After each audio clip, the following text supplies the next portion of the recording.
Hallo miteinander.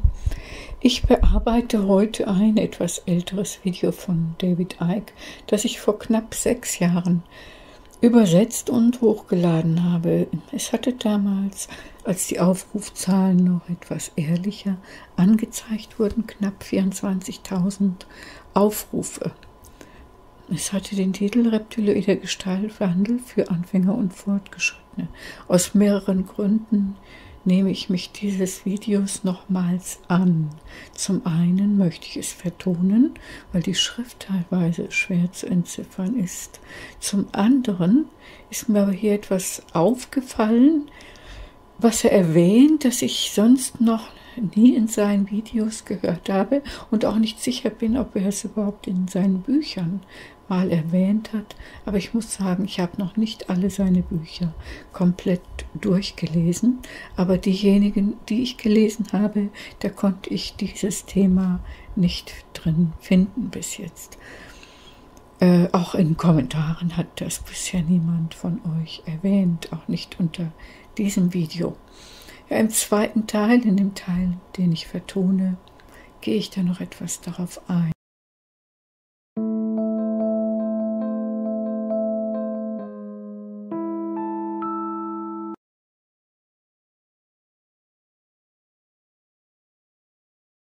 The structure of everything is energy, not solid mass, energy. And we are decoding energy fields into apparently solid forms in the same way as my computer next to me here takes electrical pulses and mathematical codes and turns them into pictures and graphics and colors and on the screen from the internet. You know, we live in what I've described and I describe as the cosmic internet. The internet is a terrific mirror of the reality that we experience.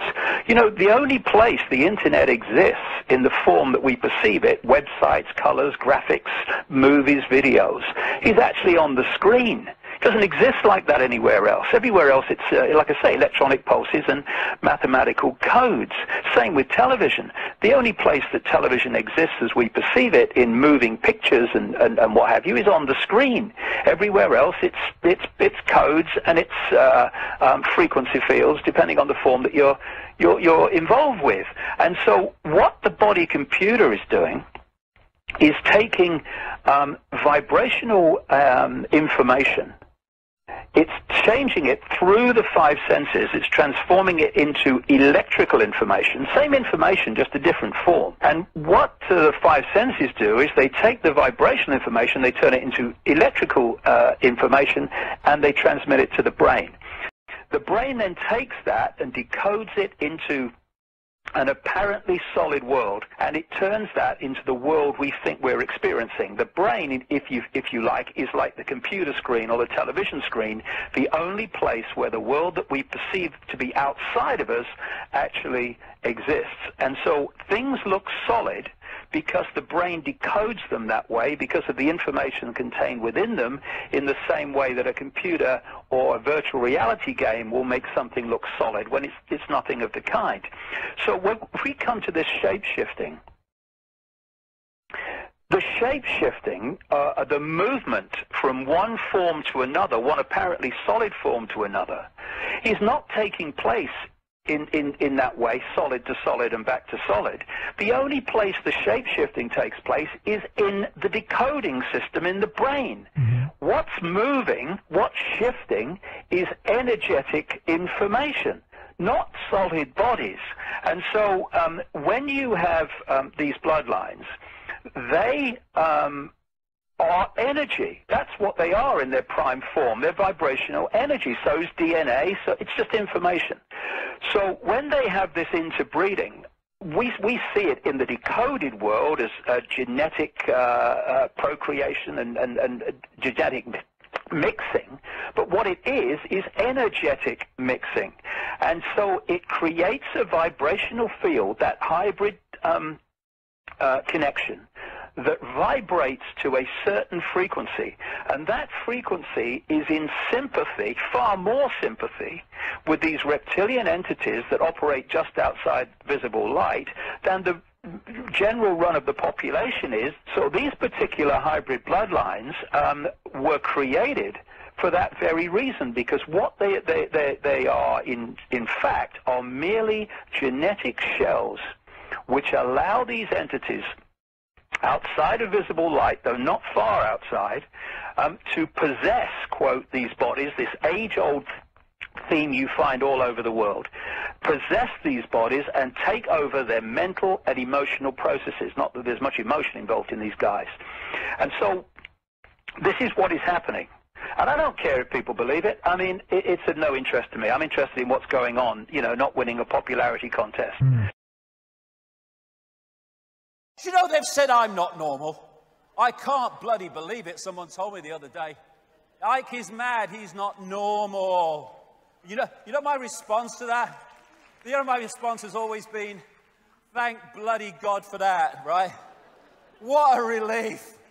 A world that's insane thinks I'm mad, thank you, God.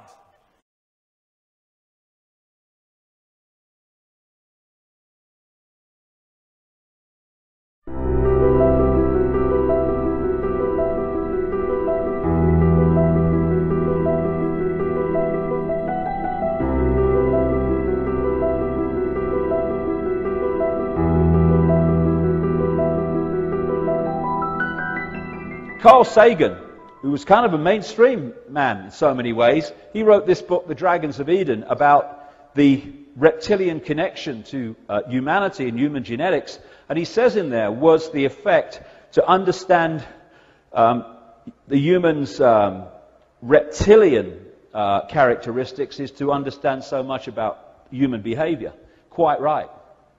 It's in the DNA, the hard drive, which has been put in there. Now, one of the hardest things that people have to understand, and I completely appreciate it, is this idea of shapeshifting. Now, it's an ancient thing in terms of accounts all over the world. Not just shapeshifting between human and reptilian, but shapeshifting between human and many different forms, animal forms, etc. And people perceive it, because we're so locked into this reality is real, as like a physical, solid human body transforming into a solid reptilian body and then back again. Because I've spoken to people all over the world, in vast numbers now, who have seen this phenomenon of seeing someone, a human, suddenly transform into a reptilian figure and then come back again. And the ancient accounts talk about the same thing. And people think, hey, it's impossible, mate. How could a body change into another body? I mean, the person would die, wouldn't they? Well, that's not what's happening. As we talked about in the first half, the only place that the physical reptilian form and the physical human form exist is in here, when their energetic form is decoded into a holographic, apparently physical form. So when something's shape-shifting, it shifts in the decoding mechanism by which we decode different energy fields. It's literally like changing a television channel. You've got the human field, which is obscuring the reptilian field, because they hide behind the human field, so we don't know what the hell's going on. And if I'm observing the human field, that's the prime field that I'm decoding, I will see a human. But if this becomes the prime field, suddenly, for whatever reason, I'm now decoding the reptilian field, the reptilian energy field. What is happening in my decoding system in my mind is I'm seeing a human physical form, reptilian physical form, human physical. Did you see that? The bloke's just changed into a bloody lizard. So it's in the decoding that shapeshifting takes place, because there is no physical form out there. It's in here. That's where it all goes on. And this movement of energy fields is where we get confused, and it's where the decoding mechanism makes us think that very strange things are going on.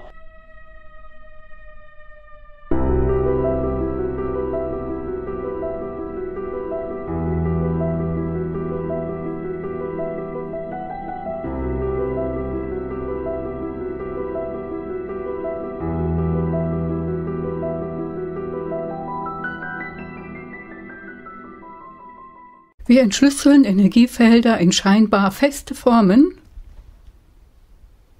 auf dieselbe Art wie mein Computer, der hier neben mir steht, elektrische Impulse und mathematische Codes umwandelt. In Bilder, Grafiken, Bilder auf dem Bildschirm, aus dem Internet. Weißt du, wir leben in einem kosmischen Internet, so wie ich es beschrieben habe. Das Internet ist ein hervorragender Spiegel für die Realität, die wir erleben. Der einzige Ort, an dem das Internet existiert, in der Form, die wir wahrnehmen, also Webseiten, Farben, Grafiken, Filme, Videos, ist wirklich nur auf dem Bildschirm. Es existiert sonst nirgends auf die Art. Sonst zeigt es sich überall nur als elektronische Impulse und mathematische Codes. Beim Fernsehen verhält es sich genauso. Der einzige Ort, an dem das Fernsehen so existiert, wie wir es wahrnehmen, als bewegte Bilder und was auch immer, ist nur am Bildschirm zu sehen. Sonst erscheinen überall nur Bitcodes und Frequenzfelder, Abhängigkeit von der Form, zu der sie einen Bezug haben.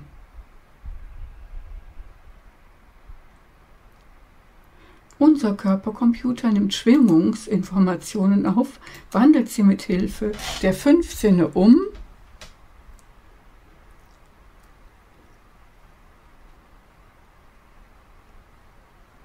und transformiert sie in elektrische Information. Dieselbe Information, nur in einer anderen Form. Und unsere 5 Sinne wandeln die Schwingungsinformation in elektrische Information um und übermitteln sie ans Gehirn.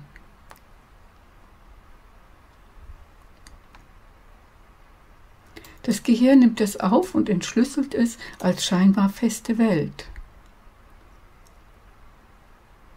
Es verwandelt diese Informationen in diese Welt hinein, von der wir glauben, sie existiere wirklich. Wenn man so will, kann man das Gehirn mit dem Computer oder Fernsehbildschirm vergleichen. Der einzige Ort, den wir als außerhalb von uns wahrnehmen, der tatsächlich existiert.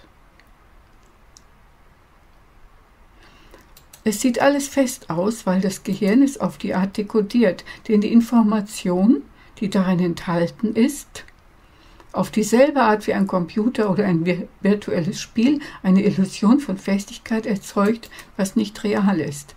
Jetzt kommen wir zum Gestaltwandeln. Das Gestaltwandeln, die Verlagerung von einer Gestalt in eine andere.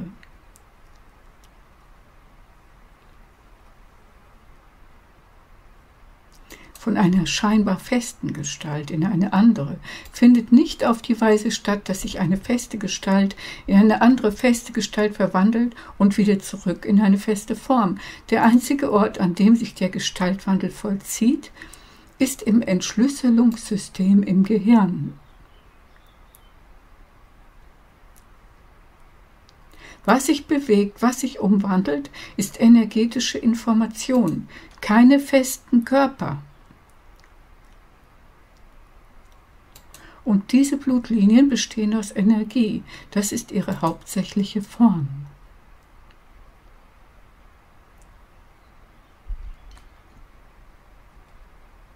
Sie bestehen aus Schwingungsenergie. Auch die DNA ist lediglich Information. Wenn diese Kreuzungen stattfinden, können wir das in der entschlüsselten Welt als genetische Fortpflanzung und genetische Durchmischung erkennen. Aber in Wahrheit ist es energetische Durchmischung, es entsteht ein Schwingungsfeld. Eine Hybridenverbindung, das in einer bestimmten Frequenz schwingt. Und diese Frequenz stimmt stärker mit derjenigen der reptiloiden Wesenheiten überein, die außerhalb des sichtbaren Lichts agieren, als die Frequenzen der Normalmenschen.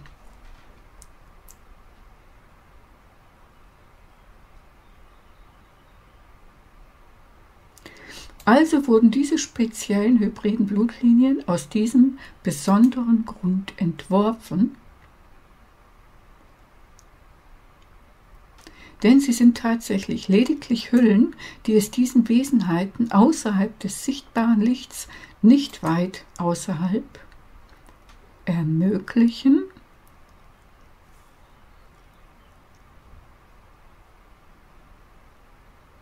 diese Körper in Besitz zu nehmen und deren geistigen und emotionalen Vorgänge zu übernehmen. Nicht, dass hier besonders viel Emotionen zu finden wären. Und genau das passiert. Ein uraltes Thema ist das.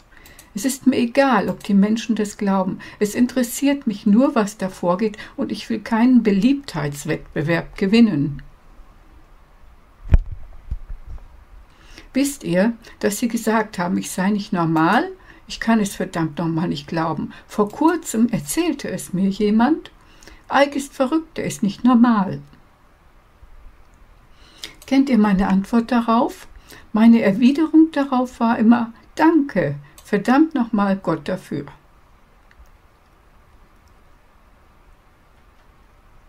Was für eine Erleichterung, eine verrückte Welt meint, ich sei wahnsinnig.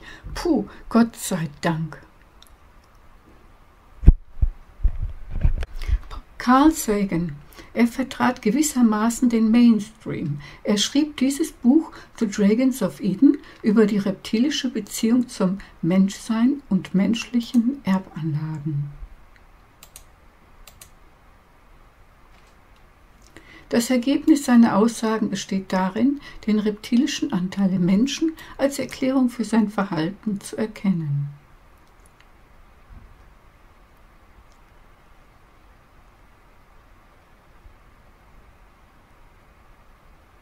Ganz richtig, es ist in der DNA auf der Festplatte, was dann hineingesetzt wurde. Also, was am schwierigsten für die Menschen zu verstehen ist, was ich vollkommen einsehen kann, das ist die Idee des Gestaltwandelns. Der Gedanke ist uralt und entstammt Schilderungen aus der ganzen Welt. Es wurde nicht nur vom Gestaltwandel zwischen Mensch und Reptilie berichtet, sondern auch Gestaltwandeln zwischen Mensch und vielen anderen Wesen. Tiergestalten zum Beispiel.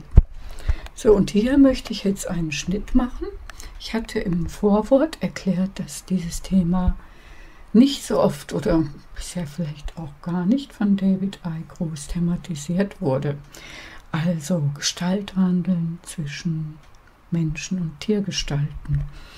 In dem Zusammenhang gefällt mir auf, dass ich in den letzten Jahren sehr fasziniert war von der Serie Grimm. Die habe ich mir nun schon mehrmals angesehen. Hier geht es genau darum, um Gestaltwandel. Und wer sich dafür interessiert, kann sich diese Serie gerne ansehen. Ich verlinke unten. Bei Amazon gibt es das. Wer im Amazon Prime ist, kann es, glaube ich, sogar gratis ansehen. Ganz am Ende dieses Videos habe ich dann noch ein altes Video angehängt von David Icke, wo jemand berichtet, wie er den Gestaltwandel erlebt hat bei jemand anderem. Und hier gibt es tatsächlich auch Parallelen zu dieser Serie, nämlich dass in besonderen Aufwallungen von bestimmten Gefühlen der Gestaltwandel beobachtet werden kann. Ob der auch von Ungesichten, wie sie bei Grimm heißen, dann beobachtet werden kann oder nicht, das werdet ihr vielleicht herausfinden, wenn ihr dieses ganze Video angesehen habt und vielleicht auch die Serie. So, nun geht es gleich weiter mit den Berichten über Gestaltwandel. Wir Menschen können es nicht realisieren, weil wir so eingeschlossen sind und diese Realität uns real vorkommt. Da verwandelt sich ein fester physischer Menschenkörper in einen festen physischen Reptiloidenkörper und wieder zurück. Viele Menschen auf der ganzen Welt haben schon das Phänomen beobachten können, wie sich jemand von einer menschlichen plötzlich in eine reptilische Gestalt verwandelt hat und wieder zurück. Hier mache ich jetzt doch noch mal einen kleinen Cut. In einem meiner früheren Videos habe ich auch berichtet, dass mir eine Hellsichtige davon erzählt hat, wie sie eben dieses Gestaltwandeln beobachtet hat bei einem Arzt. Wenn ihr etwas rumschaut, findet ihr vielleicht dieses Video noch. Ich selber weiß jetzt gar nicht mehr bei diesen Hunderten von Videos, welches das war. Und also, was David Icke da erzählt, kann ich tatsächlich bestätigen. Die Leute, die mir von diesen Dingen berichtet haben, kenne ich mittlerweile sehr gut und weiß das einzuschätzen. Weiter geht's. Aus uralten Schilderungen geht das auch hervor. Die Leute sagen, das ist unmöglich, Kumpel. Wie kann ein Körper sich in einen anderen Körper verwandeln? Die Person müsste doch sterben, oder? Also das passiert nicht. Wie wir bereits im ersten Teil des Vortrags erfahren haben, der einzige Ort, wo die physikalische Reptilienform und die physische Menschenform existiert, ist hier, im Kopf. Sobald ihre energetische Form in eine scheinbare holographische physische Form entschlüsselt wird. Wenn also etwas die Gestalt verändert, dann verwandelt es sich innerhalb des Entschlüsselungsmechanismus, mit welchem wir verschiedene Energiefelder dekodieren, also entschlüsseln. Es ist buchstäblich so, als wenn man einen Fernsehkanal umschalten würde. Man hat das menschliche Feld, welches das Reptilienfeld verdunkelt, denn sie verbergen sich dahinter.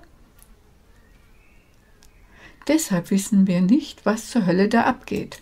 Wenn ich das menschliche Feld betrachte, denn das ist das Hauptfeld, das ich entschlüssele, sehe ich einen Menschen. Aber wenn das plötzlich aus irgendeinem Grund das Hauptfeld wird, entschlüssele ich nun das reptiloide Feld. Das reptiloide Energiefeld. Was passiert da in meinem Entschlüsselungssystem, mit meinem Verstand? Ich sehe eine menschliche physische Gestalt, eine reptilische physische Gestalt, eine menschliche physische Gestalt. Hast du das gesehen? Der hat sich in eine verdammte Echse verwandelt. Beim Dekodieren findet die Gestaltwandlung statt, denn es gibt keine physische Form da draußen. Es ist hier drin. Da geht das alles ab.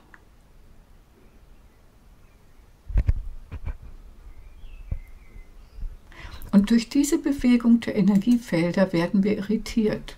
Und der Dekodierungsmechanismus bewirkt, dass wir denken, es geschehen sehr merkwürdige Dinge.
I was invited to speak at a multi-speaker conference in Santa Clara near San Jose in California.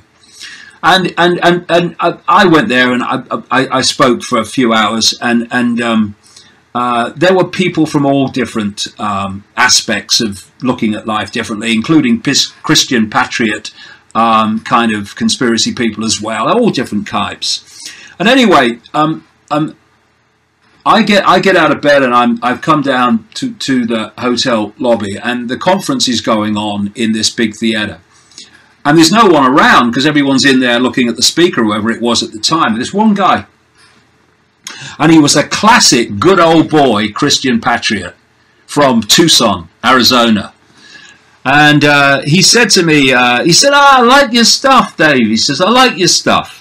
He said, but I can't understand this reptilian stuff. I can't get my head around that. And I say to everybody, well, take what feels right and leave the rest. That's taking control of your perception. Oh, yeah, okay, mate. Yeah. Anyway, the next day he comes up to me and he just said to me, I know what you mean. And I said, what do you mean? He said, I've seen it. And he told me this story. There was another speaker who I kind of met some years before and took an instant dislike to be honest. The energy coming off him was horrible. Anyway, this guy knew this Christian patriot guy, and he used to write articles for this Christian patriot guy's newspaper. Anyway, this Christian patriot wrote an editorial which this fellow, this at the time well-known conspiracy researcher speaker, didn't like. And in the lobby of this hotel, the bar's in the lobby, and they start having this absolute humdinger of a row, where it got more and more and more heated, and they're almost coming to blows. And the hotel manager, he said, came over and said, look, gentlemen, you're going to have to leave the bar. You're upsetting the other guests. And so he said, I stood up and I walked towards the lift, or the elevator as he calls it. And I walked in, turned round, and the door was shutting. And just as it was about to close, this speaker guy put his arm through the elevator doors, which made them open.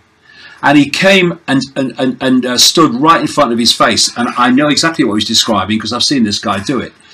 And he said this guy was fuming with anger and fury. He said, and he shifted. His face became reptilian in front of my eyes. And this is a guy who 24 hours later said, I can't get my head around that. It sounds really strange to me. And I'll tell you why that happened. Because I've heard it described in similar circumstances by other people.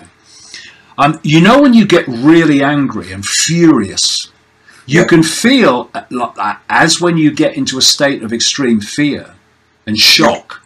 You feel an electrical surge go through the body. I'm surging with fury. That's electricity. Yeah. And what can happen is you can reach such levels of anger and fury that the electrical surge through the body basically shifts the hybrid field. So the other field, briefly, usually, impacts itself.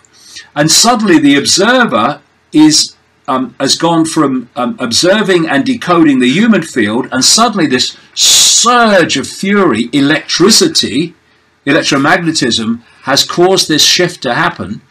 And suddenly they're decoding very briefly this other field. And that's what this guy was experiencing. And this is what shapeshifting is.